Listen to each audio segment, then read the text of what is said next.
لقت ان بيتها الكبير مش هيتامن. فقالت لك ايه؟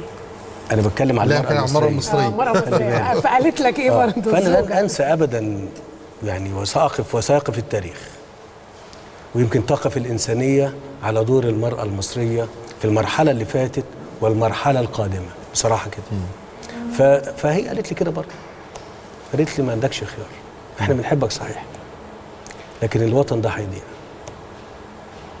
ده كان جزء دافع للقرار؟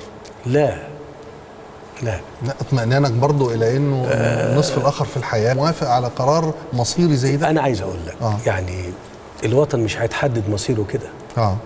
لا لان ممكن تكون العاطفه احيانا بتحكم، لكن ده في بشر، في ملايين من المصريين حياتهم على المحك لقرار ممكن يتخذ بالايجاب او بالسلب. طب بصراحه حضرتك مهدد بالاغتيال،